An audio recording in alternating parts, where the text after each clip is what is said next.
Today I'm going to talk about my hot takes on user personas. After this video, you will be able to create personas that look professional and not amateur. You've likely heard the term user persona before, primarily if you've worked in user experience design. Personas are about creating products with a specific but not generic user in mind. User personas are a representation of users whose goals and characteristics represent the needs of a larger group of users. In order to create user personas, you must collect information from your users. You want your personas to be based on actual research. Then you analyze research findings, typically by affinity mapping. I'll link a video I posted about affinity mapping in the video description below. Affinity mapping helps you to find patterns in your data to group users into smaller clusters or user personas. Then it's time to create your user personas around behavioral patterns from your research and prioritize the personas that would benefit the most from your product or research goal. During this step, it's important to minimize the number of user personas to narrow your focus for your design. As a rule of thumb, 3 or 4 personas are enough for your project. I'm going to show you an example of a bad user persona that I created during my UX bootcamp. My UX bootcamp taught me to create a one-page description, including behavioral patterns, goals, skills, attitudes, background information, and the environment in which the persona lives in, as well as a few fictional personal details to make the persona a realistic character, like a name and photograph, as well as demographic details such as age, location, and profession. Today, I would never create a user persona like that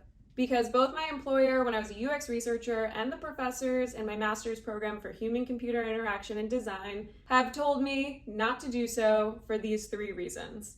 Number 1, remove the photo and the user persona name. Using photos is misleading. Do all users that fit into that persona look like that?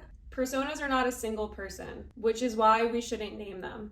But they're an aggregation of all of the things that you've learned about that user group. If you insist to use a visual, try a drawing instead. Photos represent one person. Drawings can represent many people.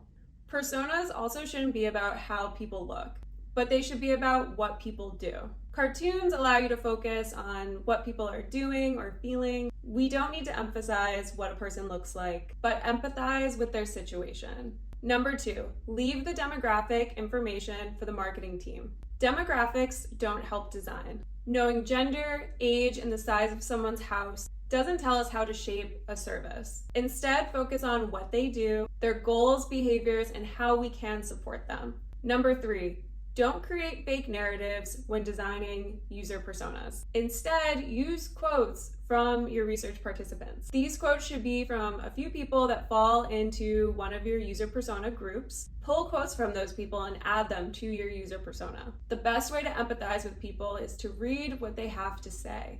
Here is an example of user personas I built for the facility maintenance industry, business owners that are working in HVAC, plumbing, pool, and roofing services. Our goal was to learn how they manage their work to run their business. We found that the users could be segmented into groups based on how they managed their work, whether that was with paper, a built system, or more advanced software for the facility maintenance industry. You can see that I did not use human names.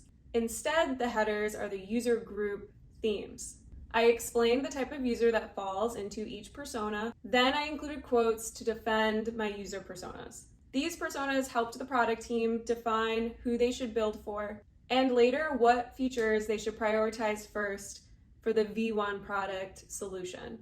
Personas are a great way to build a company-wide understanding of your users, a deeper understanding of customer behaviors and needs. They encourage more effective conversations in business meetings and help you build products that customers will love and need.